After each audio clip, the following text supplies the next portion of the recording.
namticha tokko jaartii dadhabee Umaritti madda jedhee dhufe. Yoo inni mana Umar jala gahu jaartiin Umarillee Umarii mana keessatti irraan faca'aa jirti. Namtichi Umar ibn Khattab lafarraa ol nama fuudhu sanga ulee qabatee deemu sagalee tokkoon dhagahu Umarii mana keessa. Namtichi jaartii isaa himatuu dhufe wayita inni balbala Umar ibn Khattab jala gahu isin irraan faca'uu jirti. Namtichi afaan qabate fi Umarii an beeku santu Umarii alattuu nama hin dhiifne har'a sagalee dubartii jaartii isaa ala dhagahu maal tahee Umariin kun tasgabbaa'e ana maaltu na tuqee jaartii himachuu dhufe jedhee ofirra garagale. Yeroon ofirra garagalu miilli isaa lafa shokoysiteeti Umar ala mana keessaa sagalee isaa ala dhagahee gabbee balbala isaan qabanii hoyitanii gabbahu namtichi achi garagalee deemaa jira. Hey jedheen as deebi jedhe hin deebi'e. Dhuftee hulaa jala geessee maaltu fira as deebise jedhe. Jaartii dadhabee sitti himadha jedhee hoyitaan dhufu teetu mataa gubbaa si faca'aa jirti. Umar ibn Khattab an ala beeku santu antoota bishaan bu'ee jechuun qiree dhabamee Umar ibn Khattab dhabamee isin jiraatte. Umar an beeku sun osoo kana ta'uu an kam himachuu dhufate ofirraa garagalee jedhe. Umar ibn Khattab waan jedheen gara akaakayyoota haadhaatiin gara keenya kana deebi'aa beeytu Umar ibn Khattab gara kana Nufayli fi Khattaabin illee namni dahee dubartii Habashaati. Waan jedheen Umar ibn Khattab wanni siidhaa mudheenan wanni akkasi cal'iseef loluu wallaalle dhahuu wallaalle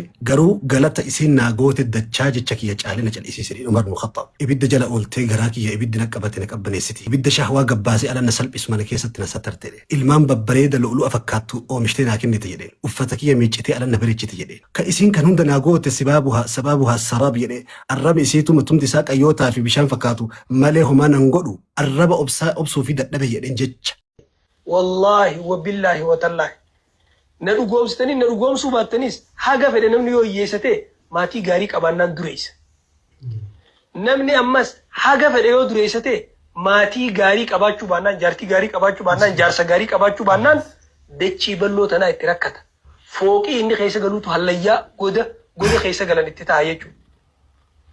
Jaartiin gaarii ni'ma, jaarsi gaarii ni'ma.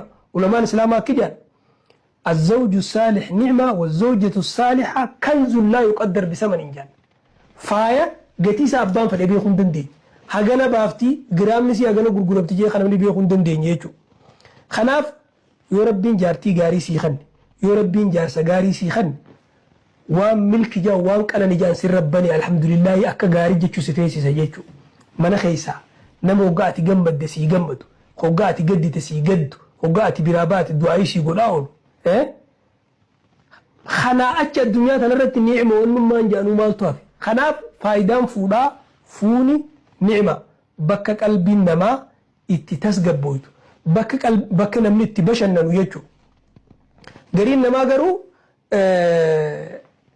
ركو تلالو نمالا وان جاني جرا مخماستو جارستو قرائن دقي غوغرين وقوك أبنجان فرينك أنيفيت وان جيغا جان كانت تقولني جيغا خنان قبن غوغرين برا دفتيت dhaabbattee laaltee meela akkatti isiin quuftee miilaan irra deemtuu jettiin jaan hidhamtee hidhaa keessa waan jirtuuf isiin waan qabamtee jirtuuf ichi boodaan nyaanni gadi hin kutu gariin namaa akkasin laalu ni jira azzawaaju farxu shahrin qaxxu zahrin hammu dahrin ijoolleen ni jira garuu haqiiqatti fuuni qananii wanni addunyaa tanarraa takkalleen ta'e isiirra qananii hin jirre fuuni niimaadha sareen akki jette jaan dhabuu fi malee sila rabbiin fooniif nu uumee jette jaan dhugumatti itti wallaalan malee fuuni ni'maadha beeku wanni akkanatti maymaasaas keessa godhuuf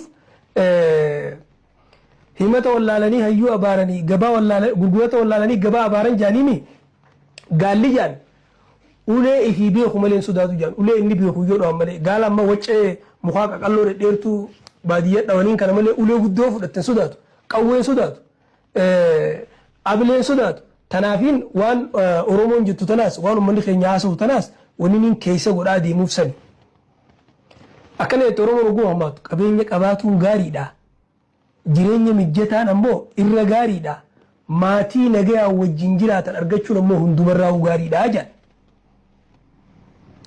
jireenyi nama tokko bultiidhaan malee bareeduu hin danda'u bultiidhaan malee tasgabbaa'uu hin danda'u namni tokko yoo hanga fedhe addunyaa tanarra waan fedhe harkate فليس أبوتمون دنديس نبينا صلى الله عليه وسلم 4 من السعادة المرأة الصالح والمسكن الواسع والجار الصالح والمركب الهني الدنيا تنرت ونين من مات ملكاو اتجمد اتبدع أفور جيتي جارتي غاري من بلا ولا غاري يابي غاري حديث براتي الدنيا متاع وخير متاعها المرأة الصالحة الدنيا كنانيسي خيسات الرأولي جارتي غاري jaartiifis jaarsa gaariidha jechuudha. honga qananii addunyaati jechuu jaarsiinis akkasumatti. Kanaaf faayidaan fuudhaa qananiidhaa jechuu ni dandeenya gabaabinaan jechuu. Qur'aanni, hadiisni, jechi ulamaawotaa hundi isaatu wanni dubbatu akka fuudhi qananiite, akka fuudhi bashannanate. Wallaahi wa billaahi wa ta'ala.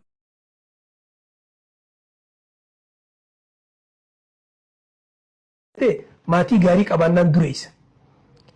Namni ammas haga fedhe yoo dureessate maatii gaarii qabaachuu baannaan, jaartii gaarii qabaachuu baannaan, jaarsa gaarii qabaachuu baannaan dachii bal'oo tanaa itti rakkata.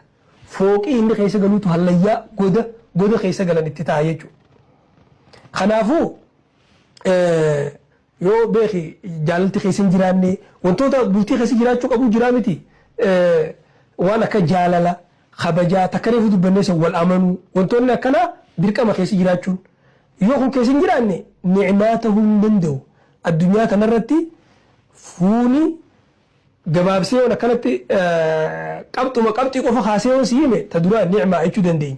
Ta lamadaa shariika umrii duniyaa tana keessaati. Nama duniyaattis hojii jiraattee akhiratti illee hojiin jiraatu. Akka Nabiin sallallahu alaihi wasallam Aishaadhaan anti zawjatii fi duniyaa wal akhiraa jeen sanitti jechuudha.